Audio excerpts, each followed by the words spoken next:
It's the West Tigers podcast for episode number 83. Eddie Otto, how are you? And I've got to say, I am only just starting to get over the Warriors game. It was a game that I think really got fellow Tigers fans down. I know that it took me a few days to get out of that mood. It was awful. Well, it was a rerun, wasn't it, of the performance against the Titans early in the year. I think I texted you, Joel, after they scored that first try, and I think most Tigers fans would have been feeling the same way. We could sort of see it coming, given the softness of that first try. Yeah, well, we certainly started off, I thought, adequately. The Warriors were pretty abysmal in that first 20 minutes, and it really did look like the Tigers were going to have a nice, easy win. The two goal kicks, there's been a bit of talk on the forum and on our Facebook page about how that kind of stifled the confidence a little bit. And I could sort of see it was a bit of a sign that just things were clunky and things just didn't feel right that night with the Tigers. Well, it's psychological, isn't it? I had a mate sitting next to me, and we always go for the glass half empty, usually, Joel, being Tigers fans. And we were saying the same thing at 8-0. We're saying, well, we've dominated this game, 2-0. They go up the other end and score, all of a sudden it's 8-6, and it's 2-1. So we know our issues with goal kicking. It's been long discussed. The thing I get annoyed with, Joel, is, I mean, the first two kicks at goal, they had, a left foot kicker kicking from his non-preferred side and then a right foot kicker kicking from his non-preferred side. So if you're going to share the duties, can we at least get the left foot kicker from his preferred side, if you know what I mean? I think that's fair enough. I think that's a little bit of common sense. I mean, if you've got two kickers that aren't the most confident, or even three, if you had Benji in and Adam Dewey, wouldn't you say, well, if you have a preferred side, if we score on that side or it's a penalty from that side, then you're going to take that one? And wouldn't that be just common sense, giving yourself the best chance? Yeah, I mean, it's the same with general field kicking, Joel. If you've got a left foot kicker like Luke Brooks, it's easier to kick sort of from the right-hand side of the field, moving across that way. And, I mean, I don't know. I think Moses Zumbai is the worst goal kicker we've ever had. I think he's worse than Masters. I know he kicks ones from the sideline, Joel, but they're the ones sort of almost with no pressure, if you know what I mean, because they're the ones that no one expects you to get. It's those in-between ones that, are bread and butter for the good goal kickers that we're not even at 50%, some of those in-between ones. Yeah, and no disrespect to Paul Momirovski, who will, by all accounts, rejoin us next year. He's probably better than Moses Mbai, but I wouldn't want Paul kicking to save my life, to tell you the honest truth. Probably right. I mean, he at least looked like he was improving on a small sample size, but again, we saw that kick under pressure against the Bulldogs, and that's the thing with some of our misses, Joel. It's not like it's a close miss. They're missing by a long way. You don't even see some of these misses in park football. Yeah, exactly. Well, before we go on with more analysis of the game, the question has to be asked: are we going to make the top 8, Eddie Otto? No, that was the last shot, Joel. I think you know it deep down that, I mean, you've been clinging on to the hope, but that was the gimme that we had to have. We've now lost 2 gimmies, I'd call them, Warriors and Gold Coast. We only play those sides once. The draw home is a nightmare. I think we might be lucky to run our famous 9th, Joel. What are you thinking? Look, common sense says yes, that's probably the truth. I think that we're better than what we put up against the Warriors. And while I'm saying it's unlikely, I think one of the guys puts up the stats on the forum. It's the J curve, and it talks about our chances. And that game, we really slipped down, and obviously it's like it becomes percentages. But if we can keep winning, we can get there. And I think that we're better than what we put up against the Warriors. So there's a little bit of hope still there, but mathematically, you're probably right. It may not even be a 9th finish this year. And look, to put on my optimist hat, maybe that's the best thing that could possibly happen, because we're going to talk about a few players in a moment or two, and talk about maybe if that's the way the season turns out, then maybe some of these decisions will have to be made. Just coming back to that, and maybe it is related in a way. My wife was watching the game with me against the Warriors, and often it's the outsiders, people who aren't the fans, who come up with the most insight. And she said, the West Tigers just look so slow. And that was the big thing from that game for me. We looked so drained, so slow, so old. And the attack throughout the game was, aside from that early period, was just completely one-dimensional. Well, I think we've said it a few times. I think we're the slowest team in the NRL, but then you go on top of that, Joel, you put in a performance where the attitude and effort isn't there, which probably for the first time in 7 weeks, there was no line speed, there was no aggression, didn't look like there was much talk out there. It was just all flat, and you're right, we looked completely slow. The Warriors got 18 offloads to 4. They ran for 2,000 metres, Joel, which is, if you have a bad night, most teams might run for 17 or 1,800. They ran for 2,000 metres. And this is a side who have been on the road all year, and they're loaning out players, and it's pretty embarrassing. I mean, I've said plenty about the lack of overall talent in the roster, and that's the main crux of the issue. But it's still embarrassing to lose games like that, and it goes to your point a bit of having that sort of soft underbelly in games you're meant to win. The only thing that I will say, and I'm not making any excuses for the performance, but what I think was a contributing factor. Did you watch it? Did you go to the game, Eddie, or did you watch it at home? No, I watched it at the West Leeds Club, Ashfield. It seemed to me that the Warriors were offside the entire game, and I'm not using that as an excuse. They were much better than us and much more enthusiastic, and it was a poor West Tigers performance. But they were offside so often. But the thing is, Todd Payton, he if you want to read the book on how to beat the West Tigers, line speed, line speed, line speed. That is the trick. If you want to smash us, get that line speed going. Well, you've got to give some credit to him. I mean, he did his homework. He also isolated Chris Lawrence, who I thought was probably one of our better players in terms of effort, but he knew the Tigers are the sort of side that can get offloaded against. And I mean, there were a few people at the game. I read the comments on the forum that said the Warriors were offside all night, and they would have the best perspective on that, seeing the 10 metres all the time from across the field. But that doesn't excuse our defence, Joel. It's got nothing to do with our defence. I mean, you saw that first try, you could tell straight away there was no intensity there. Alex Twal looked less than 50% fit for me, and that was a really bad start because, he was a big in for that game, and he was awful. And Adam Dewey was pretty awful as well. I don't know if he was fit. Yeah, well, I've put here in my notes Twal and Dewey, and neither of them looked anywhere near 100%. Twal, because, I mean, Twal is such a consistent performer that when he's down like that, it's noticeable. And you could probably say the same for Adam Dewey. I thought neither were right because after the match, Michael Maguire said Adam Dewey was okay. So he certainly didn't look it in patches in that game. So that was certainly a contributing factor. Yeah, I mean, we're obviously missing Russell Packer, still missing Joey Leilua and a few other players. But, it wasn't so much the execution. It was just the lack of cohesion, the lack of energy, the lack of there didn't even seem to be that much passion. That the game was sort of slipping, and we just sort of didn't change anything. We just kept doing the same thing. Well, I mean, yeah, when games like this slip away, Joel, I tend to put it more on our senior guys, and you look through the senior guys at the club, and not disrespectfully, there's not a lot of winners there. There's not a lot of guys who have won throughout their career. I mean, even Benji, as great as he's been for our club, he's been at the club for probably 12, 15 seasons where we've made the finals 3 times. So, and then you go to Moses Mbai, who I don't think should be our captain. Every time I see him, he's silent. He's not saying anything. He's not demanding the referee that the Warriors have been offside all night.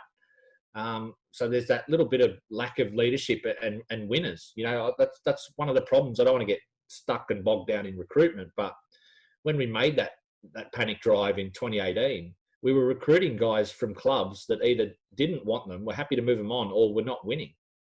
And not saying they're all bad players, but Packer, Mbai, Reynolds, McQueen, these guys were at clubs like the Warriors, the Titans, the Bulldogs that were down the bottom of the ladder with us, or the mid-lower range.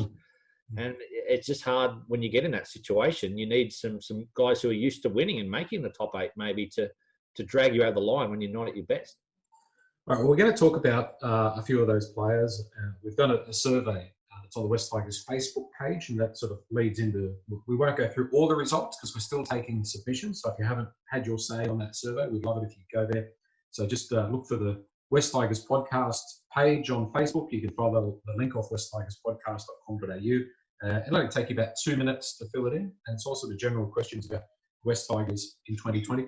Just before we move on from the Warriors, 2 more points I'd sort of like to make, and it's not just in that Warriors game, but it's something I've seen in pretty much all our games this year. A lot of the times half breaks have been made. There's never anybody there backing up, a lack of support play. There isn't bodies in motion. It's just so predictable, one-dimensional sort of play in attack. Oh, okay. That's interesting. I hadn't picked that up off the top of my head, but I don't think that, because we've seen every game this year, and for probably 90% of them or 80% of them outside of Newcastle, Gold Coast and Warriors, the effort's been there. So I just wonder whether that's a factor, given we don't have perhaps a natural fullback who's used to backing up every play. And we've had a lot of changes sort of in the spine. I mean, that's been a real issue the last 6 weeks. Michael Maguire hasn't been able to settle on his spine. And the thing we keep coming back to is just a lack of pace. So when someone does get through, there's no one like people at the start of the year, St. George wanted to get rid of Matt Duffy. I'd kill for a player like Matt Duffy. I know he's got a few defensive errors and ball handling errors, but mate, when they make a break, everyone's looking for him, and he's there, and it's a try. And that's just someone we haven't had in our club since James Tedesco. Yeah, you can really see it. That's a continuous drum that we've been sort of banging on about. I think the thing too is that I've got 2 more points about the Warriors. One is that whenever you play the Warriors, whether they're coming first or they're coming last, you need forwards. They've got big forwards. They always play a physical type game, or most of the time they are very inconsistent, but most of the time they play a big physical game. We needed more from the bench, and I hate to say it, but that bench that was selected, once again, if we missed the finals this year, I'm not going to say it's all on goal kicking or a lack of speed. I'm going to say 50% of the time it's been poor bench selections. And I know that the COVID situation hasn't helped with the lower grades not playing, and we've had to utilise our resources in a different way, and we've had some injuries and suspensions, but the bench is not giving us a chance to win. Okay, well, I don't disagree, but on the flip side of that, what is the solution for Michael Maguire there? Because often the bench is a telltale sign of your depth at your club. So if you go through the bench of each team at the start of the year, generally the teams at the top will have the best bench because they've got better players, more depth. Is it just the case that we don't have the depth there, or do you actually think he's getting his bench, the dynamic, wrong? I think he's getting the dynamic wrong, and I don't understand the logic. And we're both huge Madge fans. We're not putting the boot in after a loss. But what is the logic of dropping Luke Brooks and running him off the bench and putting him on with 20 minutes to go when the game was essentially lost? You could see that we weren't going to be able to score two tries. I don't understand it. I do not understand that logic. If the season was over, by all means, do crazy things like that. But I don't think it gave us the best chance. What's it going to do for Luke Brooks? He's played for 7 seasons. What does he not know about the game coming off the bench is going to prove? Yeah, I agree with that. I think Maguire's had a bet each way there. You know what I mean? I think he wants to send the message to Luke Brooks that you've got to get better. But he also knows that he doesn't perhaps trust the player that's replaced him in Billy Walters. So he's left Luke Brooks on the bench, which is sort of, I agree, he's either the starting number 6 or 7 or he's out of the team. And, he's been pretty ordinary when he's come on the bench because he just looks like a head, what's his role? Come on for 15 minutes and run around and try and make a big impact because he's only got 15 minutes to do so. I think he would have been better off in hindsight. Maybe I didn't say this at the time, but dropping him out of the team and then just bringing him back. But I think he's looking at next year, Maguire. I think he doesn't. I'm not going to say he wants to win. Don't get me wrong, but there's no way he thought Billy Walters was a better player than Luke Brooks and more chance of winning a game with Billy Walters. I think he's just sent a message to Luke Brooks, and I think he probably thought he could get away with the Warriors game by having Luke Brooks out of the team, and I think he was always going to bring him back for this game. I could be wrong. I reckon we could have won, Joel, on the weekend against the Warriors, and he would have brought Luke Brooks back for this game. Mm. Yeah, I think so too. It seems to be like that. Doesn't make it right, but I just sort of, I think he tried to buy a couple of games or two while sending a message, and maybe it backfired. But I think the thing is that, and I say this as a parent, and you're not a parent, Eddie, but you're a teacher, so you play with a lot of kids, you hang around with a lot of kids. You have to follow through. If they're going to make a decision as an authority figure, you make the decision and you follow through. You can't have it both ways. It's one or the other. You're either in the team or you're not. Well, true, but I mean, the problem he's got, Joel, is how often can you keep sending a message? Has he got better players? The club resigned. You want to win. Well, you want to win games every week, but if I asked you directly, is Luke Brooks in our best team? What would you say? I would say for the current squad that we have, yes, he's in our best 13. Yes. Is he somebody who I think might be better off with a club change? And I don't think we should have signed for such a long contract. Then I would say yes to that as well. Yeah, well, I mean, it's a tricky one. There's lots and lots of doubts in this spine, isn't there? Which is a concern because I know Madge is building some things with young players that have progressed, but if you can't get your spine together, you have no hope in this competition. Well, one thing I think we're probably going to agree on that I think most West Tigers fans would agree on is that if you talk about the spine moving forward, Billy Walters is not a permanent member of that spine as far as I'm concerned. He's a good depth player, Joel. He's one guy you want in your top 30 because he can cover positions. He's a live wire, but we've seen the last two games just really, really lacked impact. Yeah. I didn't even notice that he was playing against the Warriors. I had to remind myself that Billy Walters was out there. Last point on the Warriors before we move on. I think there's an element with the Tigers that it seems to be, and it's going to be a problem until we make the 8, is that we get to this point in the season and things start shaking and all of a sudden there's those mental games of we have to make the 8. We've got to get this monkey off our back because the Tigers are so uptight, so nervous, so they did not look like a free-flowing unit at all. Whereas the Warriors had absolutely nothing to lose. They played better football because they were free and open. It didn't matter if they lost by 20 or 40 or 50 even. It didn't really matter. But the Tigers looked uptight, looked like we had something to lose. Yeah, that's a fair point, and that monkey only gets bigger every year. Yeah. And you're right. If we had snuck into 8th in 2017 or 2016 or last year, all those years we finished 9th, then maybe the pressure doesn't come. But you get those sort of articles saying, can the Tigers do it this year? And you do. It's a natural thing to tighten up when you feel that pressure. But that's Joel, when you need leadership out there from your senior players who have got to be winners, or you need more talent to get by when you're playing poorly, and we simply don't have that at the moment. When we're below our best, the Warriors and Titans, they prepare for a game against us like we would against Penrith or Parramatta. They're up for it because they think we can beat the West Tigers. We get in their face and they I mean it's a pattern the last 4 or 5 years. Seems to happen 2 or 3 times a year.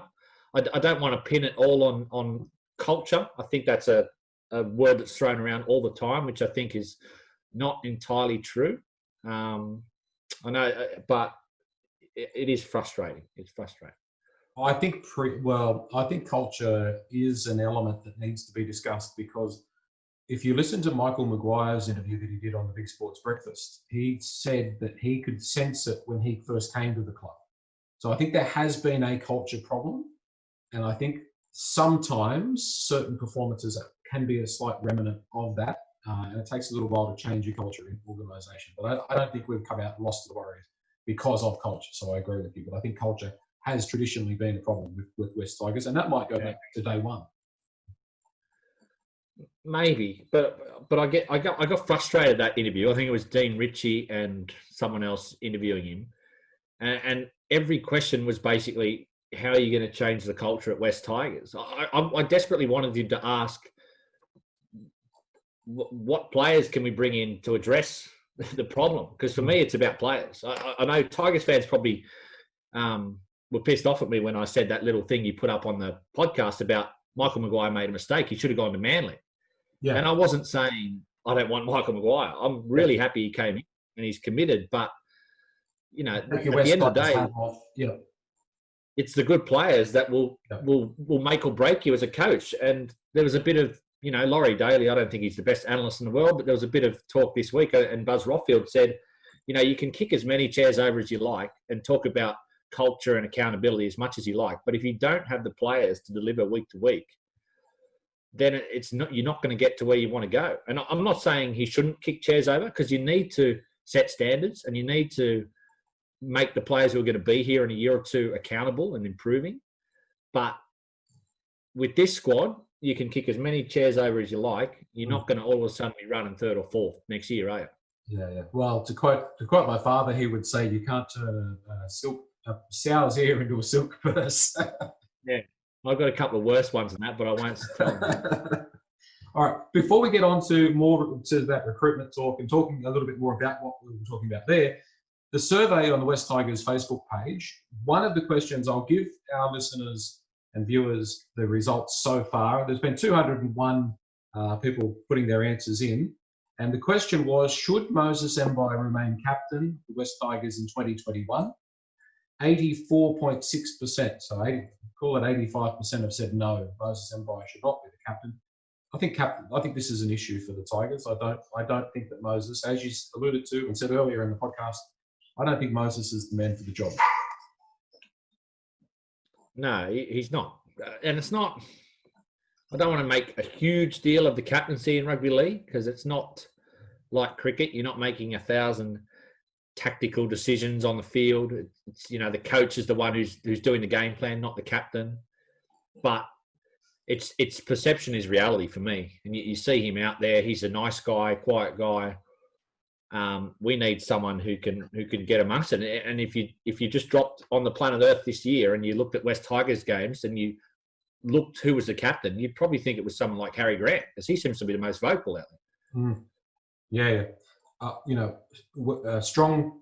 weak clubs need strong leaders to turn into strong clubs. And I just don't know if Moses is the right man for the job, as it appears most of our fellow West Tigers fans don't agree. I've been thinking about this for a couple of months, and 2021, Eddie, we cannot have Benji Marshall and Josh Reynolds. One of them has to go. Well, yeah. I mean, both of them probably have to go, but not have to go, but I just don't see. I don't think Josh Reynolds has ever been a Michael Maguire style type of player. He's tried him a few times for a few weeks here and there. And I think Benji is on his last legs. I don't think he's been bad this year, but it's he's not going to get any better. He's not the problem, because, I mean, him and Chris Lawrence are playing for, what, 200 grand or less in Chris Lawrence's case. They're not the problem, Joel, but, you know, strong clubs wouldn't have a 37-year-old Benji and a Chris Lawrence who's beaten, battered and bruised out there next year, would they? No, they wouldn't. And it's no disrespect to them. It is absolutely no disrespect to what they have done for the club and achieved for the club. But there comes a time, you know, Balmain, Wayne Pearce, you know, Junior destroyed his body for Balmain Tigers. He went above and beyond and led the club and kept it going, really, in a way. But his time came, and sometimes the time comes, or always the time comes. And that's no disrespect to what you've achieved in the past, but sometimes you just got to do what's best for the club. And I don't think what's best for the club is for Chris Lawrence and Benji Marshall to be here next year. I cannot see how it is possible for them to be here. I think they're done. Yeah, I mean, it's probably bad timing on our behalf, Joel. This week they're playing their 250th game for the club, which is a magnificent effort. As you said, they both go down as club legends and whatnot, but this is a results-driven business. And I said last year, Chris Lawrence is probably playing for 100 grand or less, but I would have said, no, it's time to retire. Not because, you know, he can't have an impact off the field, but it's because we've got to turn over this roster somehow. And him playing another 15 or 20 games this year, for me, doesn't do that. It doesn't allow you the opportunity to, you know, maybe Tommy Talau should have been in the centre 6 weeks ago, or this young winger. I know Lawrence is back on the bench this week, but it's just a stopgap when he comes in. Yeah, well, it seems to be a stopgap solution this year, and maybe that was the situation. Maybe that was the plan. But and then some people will say, yeah, but then we'll have a team with no experience. But there's no reason why we can't go out and recruit guys that are 27, 28, rather than guys that are 8 years further down the track, or 7 years or 6 years further down the track than that. You know, that's the thing, is that we need to move on. We need to energize the squad, as you say, and we need to find players who bring a different skill set to what those guys bring. I mean, Benji's whole game, and we love him to death, but Benji's whole game was his step, his speed, his evasiveness, and it's just not there this year. No, and I mean, it probably wasn't there in parts the last couple of years, but his nous and the way he's changed his game has sort of got him by. Yeah. But Joel, I mean, we don't want to sort of get bogged down in, I suppose, not whinging, but our issues. What are the solutions? Are there any solutions? Because I've got 6 or 7 names here that actually interested me about guys that might be available next year. I know there's no superstars available, but we keep going on and on about, you know, this roster and how we need to turn it over. How about, you know, someone like Gareth Widdop? He'd tick every box for me. I know he's favoured to go back to St George, but goal kicker, leader, and I think 31, a really, really good half. What do you think about him? Yeah, well, we certainly did try and sign him a couple of years ago. I remember that. I'm not 100% sold. I agree on the goal kicking. I agree he's a good, solid, experienced player. He's, 31, so we could probably get a couple of years out of him. Probably wouldn't be charging the absolute earth as well. So, again, it does come back to, well, yes, on the condition that we can rehome Josh Reynolds. Look, I mean, yeah, you definitely have to move a couple of players on, but I'd go as far as saying, you know, if you offered me Gareth Widdop for Luke Brooks, I'd take him. Really? Because I think we've seen guys who are, I mean, Blake Green, Joel, he'd probably be the same age, a little bit older. He's had impacts at a couple of clubs. Ironically, we have to play him again this week. He beat us last week. Now we have to play him again for Newcastle, which is bizarre. But, you know, I just looked at that Gareth Widdop and I thought, yeah, he's the sort of guy that I think he relishes being the number one playmaker. He had to share a little bit with Ben Hunt at St George. He's an excellent goal kicker, and I think he's a leader. So he's been captain. So I just thought that would be a guy that you could make a big play for. Yeah, I'm on the fence. I'm on the fence, leaning just slightly more because of the goal kicking. Sorry, cut you off here. Yeah. No, that's all right. And then there was 6 other guys. These guys were actually mentioned by Mark Geyer. I thought, here we go. These won't be any good, but actually weren't bad. And start with a few forwards. You can tell me if you think any of these guys interest you. Adam Elliott, Bailey Sirinen, or James Tarmow. The only one I would sign out of those 3 is Tarmow. And I know we were just talking about Widdop, who's 31, and Tarmow's about the same age.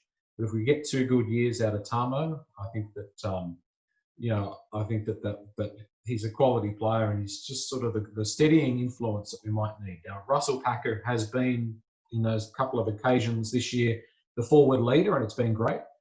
But I think we just still need that one hard head there as well.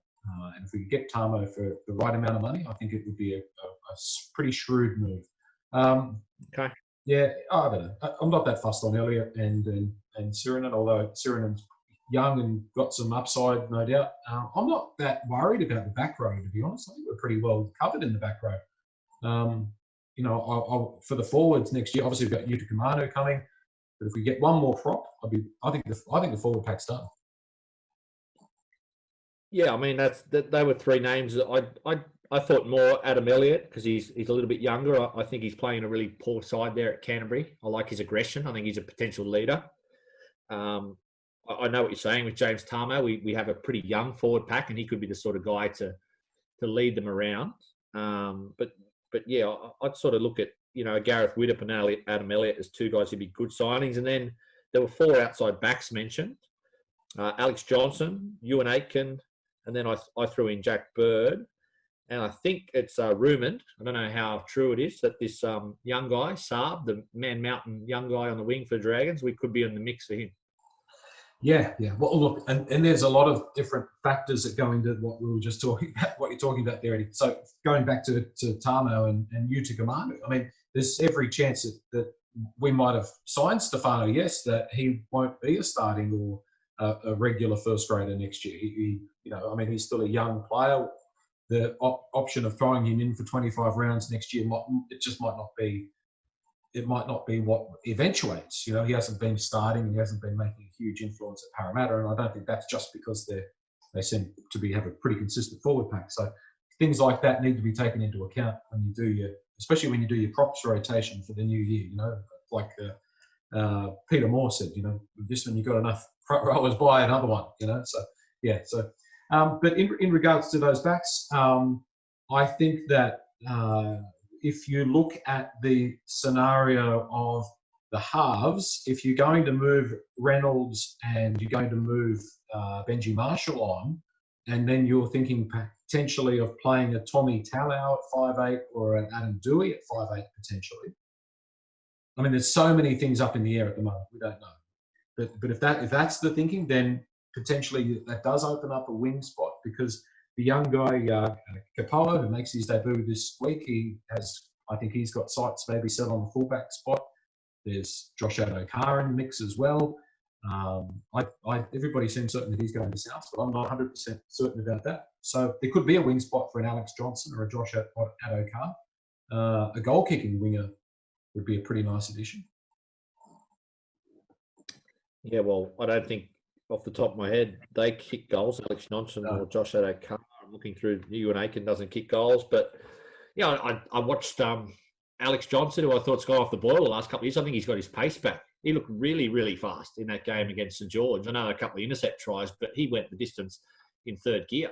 Well, you could play Alex Johnson at fullback too. So yeah, I was going to say that, Joel, but it's sort of the problem. I just don't know. I mean, even with Valentine Holmes, as good as he is, a lot of people are calling for him to go back to the wing as a specialist winger. And I think we've made a few signings lately, like Moses and now Dewey, where we sort of think, we can turn him into a fullback, and it's not quite working. I don't want to write off Dewey because I don't think he's fully fit at the moment, but I've been a bit disappointed at how slow he looks. He's definitely strong, and he's had some good games. But can you have a fullback that's that slow? Yeah. Well, I think there is injury there, but I think that he's a big boy, so often they struggle with that initial speed. The big guys like him, safe under the high ball, as we've said before, but yeah, maybe not a long-term fullback in a team that needs as many attacking strikes as possible. I can sort of see him more at 5'8", and of course then you've got the other question of, well, what happens to Moses Mbye? Well, what's his position? Because I don't think he's setting the world on fire in the centres. Joey Leilua is going to be one of the centres next year, and you'd think that Tommy Talau's, from what I've seen him, I don't see him relinquishing a first grade spot. Well, I think he's lucky. Harry Grant's injured this week, because that looked to me like he was on his way out of the team. I could be wrong, but Joey Leilua's back and Tommy Talau's maybe in his preferred position at centre. There has been some calls maybe for him to go back to fullback ahead of Dewey with a bit more speed there, but I think he's always going to be, respectfully, a mediocre to lower tier NRL fullback, Moses. I'm not saying he's a terrible player, but I think the pay packet's probably the big problem, isn't it, Joel? Yeah, the pay packet is completely the problem there. The return on investment for guys like Josh Reynolds, Moses Mbye, a few of the others has been abysmal. Chris McLean, there's been no return on that investment, and that has got to stop. You cannot be running 5 guys that are giving you no service and chewing up such a big part of the and that's salary cap. Maybe the next step for our club. It's still, as much as I hate to say it, it's still a pretty unattractive club for free agents. So you've got to sort of go one or two ways. You've either got to start recruiting a bit more selectively, which I think we did okay this year, to be fair. I mean, Harry Grant was a great left field bit of signing there, but you've got to try and recruit maybe some guys who are winners, who are used to winning, or you've got to develop players. It's very, very hard this year, Joel, because there's no state cup or whatever. Yeah. So that's a massive issue. But, young Saab from the Dragons, he had some, I haven't seen much of him, but I think that's the style of player we'd be interested in. A young winger who's really tall, someone who can be good under the high ball, can develop into someone who's really strong. If you can fill some of those positions with moderate contracts, then you can maybe start targeting a big player in a key position. Yeah, well, that's the thing. It's how you spend your money and where you're concentrating the funds. If you can get a Jason Saab for half the price of a Josh Adokar and get almost the same output from him, then you've got so much more money because we're going to have to pay. I think we're going to have to pay every cent of a contract if we're going to sign someone who is a superstar. Because if I think about this team right now, this is probably the first time, and you've got Luciano Leilua, who's definitely probably my favourite player in the team because of the way he's been playing. But for the first time in my 35 years of following the Tigers, I don't have a standout favourite player. Oh, I mean, we don't have a superstar. No. You could even go to the clubs down the bottom, Joel. Look at the Warriors. They've got a superstar in Roger Tuivasa-Sheck. We don't have it. We don't have one. So you could argue, someone like Grant might grow into that. But yeah, it certainly helps when you have a little bit of star power. I just want to for 1 second, just go back to Madge, because there was a bit of talk during the week about Cowboys being interested in Maguire. Are we in danger, Joel, of being asleep at the wheel here as a club? Like, surely, I know he hasn't made finals with us yet, but surely we should be signing him for 2 years now, straight away. The latest that I heard is that they've been in negotiations for a while, and it looks like another year has been potentially agreed upon. So I think that we have not learnt from the past in regards to how we lost guys like Josh Adokar in the first place. Sean Bloor is only contracted until the end of next year. I would be, Sam McIntyre is off contract at the end of this year. These are the kind of guys that we should be locking up for at least 2 years, at least a couple of years. So, yes. But surely, yeah, surely the head coach is the main. Sorry, Joel. Yeah.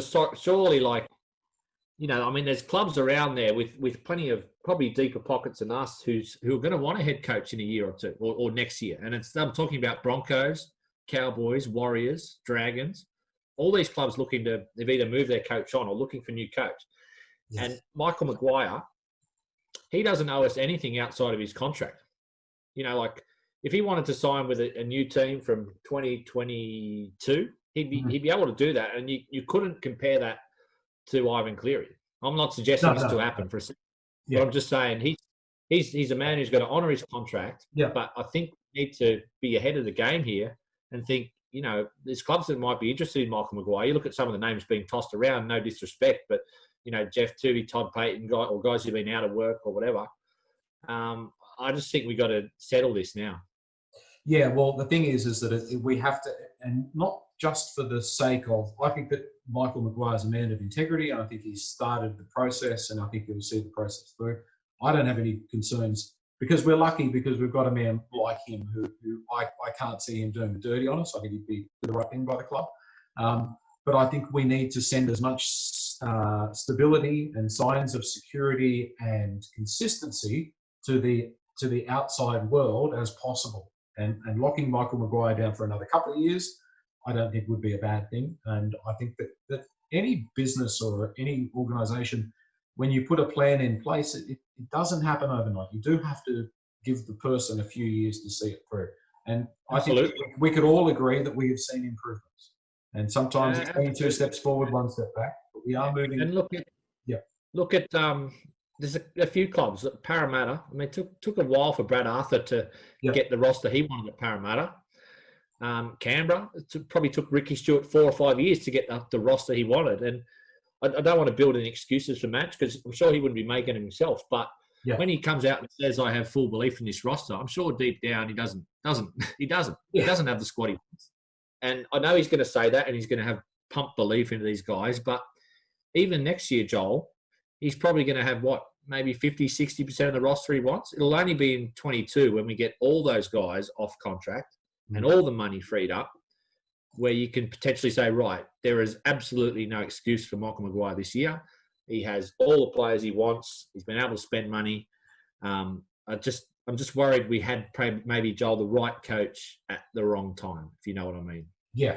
Yeah, well, that's right. I mean, the natural course of things should have been that Ivan Cleary should have stayed for the term of his contract or thereabouts, we would have got a better picture of whether he was getting. So, yeah, he definitely came in probably 18 months, 2 years behind the 8 ball. And, but it's what we do as a club now and in the next 12 months that are really, really important. And I think getting some of these decisions, and they may not be popular decisions, but I think that things have got, there has to be some change. There has to be more change to the roster. I know we've debuted 11 guys this year, and I've got to say most of those 11 guys have not been the problem. There's been some injuries and suspensions and things which have let us down. They haven't necessarily been the problem. A lot of it has been the older guard, which I think has been the problem. The guys, like Moses and Brian, and guys that weren't brought into the club by Michael Maguire, with, of course, Robert Jennings probably being the exemption. But just going through those players off contract this year, Oliver Clark, re-signed. I wouldn't be in a rush. I'll be honest, I haven't been impressed. Matt Eisenhuth? I'd be offering a base sort of deal. I think he's been better this year. Obviously, playing for a contract helps, but no more than a year or two. Yeah, and I think he'd be the kind of player that'd probably be happy to keep going a year at a time. Sort of. Robert Jennings? No. Chris Lawrence? No. Benji Marshall? No. Sam McIntyre? Yes, he's been impressive. I think he's one of the few bright spots of the bench this year. Chris McQueen? No. Elijah Taylor? No.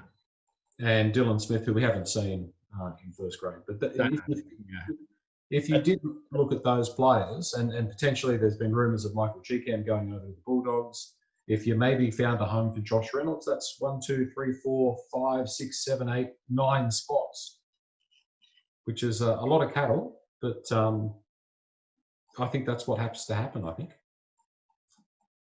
Yeah, it's going to, I mean, I think as I might have said last week, we could easily, the last 2 years have been Canterbury, John, the poor shape our salary caps in, having so much money tied into players that are not up to their wage level. It's not their fault. They got good deals and they took them, and good luck to them. And they might offer something on half the money at other clubs, but it's still, you look at that roster at the moment, and it's not a top 8 roster. A lot of people would probably rank it, 11th, 12th, 13th place roster, and a clean out is probably in store at the end of the year, if possible.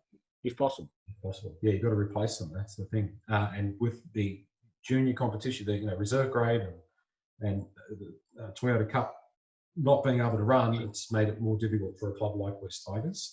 Dylan did a really good, Declan, I should say, did a really good article on the West Tigers harvest moving forward. You can catch that on the West Tigers podcast website, westtigerspodcast.com.au. Some changes for the team this week against the Knights, as we mentioned before. Talau in the centres. Kepaoa makes his debut on the wing. Joey Leilua's back. Russell Packer's back. Moses Mbai has gone to hooker. Sam McIntyre starts. Sean Bloor on the bench. Chris Lawrence on the bench. McHaley on the bench. I think it's a better balanced team, and I'm really glad to see Joey Leilua back. He's got some unfinished business against the Knights. I think he was particularly poor in that game at Leichhardt earlier in the season, and I think that his performance against the Panthers and his coat hanger, he has a bit of ground to make up. You're right, he does. And you lose games to the Warriors, and who's to say if he wasn't available, he wouldn't win a game like that. So he owes his team one, and I think he needs a big end to the year because, his brother's sort of knuckled down this year, his younger brother, but he's got to set a better example with his discipline because I think he was a good signing, Joey Leilua. I think we need that strike power, but he's got to be on the field. He can't be suspended for 4 weeks. I didn't mind the changes because I just never liked having Lawrence and Mbai in the centres. So we get Talau in his preferred position. We get BJ back. Disappointing that Harry Grant's out, obviously. Not convinced about Moses at hooker. I would have probably had Billy Walters there. But I suppose he's trying everything with Moses to try and get him a position, Joel. It's probably the last chance to learn, hooker. Yeah. But isn't it funny how there seems to be that impetus to make sure that Moses is still there, but Josh Reynolds can't get a run. Yeah, it's a funny one because, I mean, we're not the biggest fans of Josh Reynolds, but when he came in, he certainly played with passion, which I think is one thing that Tigers fans sort of resonate with. Yep. He leaves it all out there on the field. Haven't particularly seen that with Moses. I'm glad to see though he's still making players accountable. Like Luke Garner, I think's gone off the boil. He was really poor last week defensively, so he's been dropped. And Oliver Clark made less than 50 metres as a prop, which just is not acceptable for. I know it sounds harsh, young prop, hardest position on the field probably for a young player, but he's still shuffling, which goes to show he doesn't really know his best team. He's looking for players that are consistent, and he's not afraid to shake things up. Yeah, it's been a very interesting I have no idea if we're going to win this game, Joel. I have absolutely no idea. Yeah, I think the West Tigers will. I think we will. And it'll give us a little bit of false hope that we'll be smashed into pieces in a couple of weeks. I mean, you say that laughingly, Joel, but a lot of seasons for us, they follow a very familiar path, and it's start well, then start to go a bit, and then the mid-season grind really hits in. Yep. But then I think the last 2 years, I think we've gone to Newcastle as underdogs and won. Yep. So who's to say that won't happen again? Exactly. We've had the post-Origin slump, even though there hasn't been Origin. It's so West Tigers. Well, they've got their own issues, Joel. They've got a lot of players out, so no excuses. This is a game we can win if we turn up with a better attitude than we did against the Warriors. Yeah. And look and the thing I was thinking about the Knights the other day, and in that game against Leichhardt was the difference that Edric Lee makes to that team, and it's a sign of what needs to happen at the West Tigers. Some size and speed on the wings at fullback can make such a difference to a team. Well, I'll be interested to see the young winger, Kepaoa, see if he's got a bit of speed. Because I'll be honest, I haven't seen him play. Anyone can look good on a YouTube highlights package, so I don't want to really see that. But let's wait and see and wish the young fellow well. And I wish, as harsh as we seem, Joel, I do hope that Benji and Chris Lawrence can mark their 250th game for the club with a win, because whatever we say here, they've definitely been very, very good clubmen over the years. Yeah, well said. Absolutely. And let's hope that we can get them that win. I think that will make it even sweeter. All right, Eddie, take it easy. We've got a long podcast. This one, a lot of ground covered. See you next week. Always longer after a loss, Joel. Got a vent. So thanks. Yeah.